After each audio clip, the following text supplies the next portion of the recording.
Macky Sall bi mu fi nekkee léegi justice bi musiba la ci Sénégal kenn ku ne ci ñun fii dès lors que nee nga man ànduma ak Macky Sall xamal ni sa cellule Macky Sall defar na ko ba noppi ba toog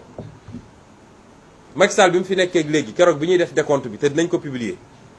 tëj na lu ëpp 700 personnes pour motif politique 700 personnes tëj na ko pour motif politique ñenn ñi léegi ñu ngi toog ci conseil des ministres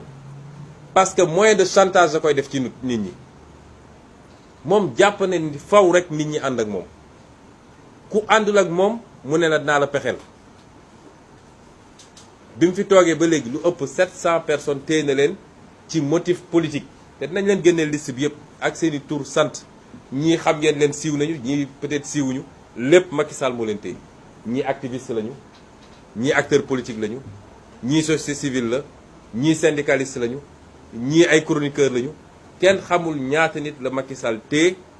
tëj leen ci kaso bi lépp nag ci métital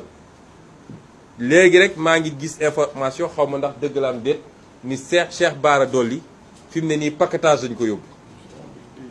chambre 10 ah paquetage dañu ko yóbbu ci koo xam ne d'abord lañ la jàppee du yoon mënuñu laa jàpp en tant que député def détournement de procédure pour yóbbu la en instruction ba pare yóbbu ko paquetage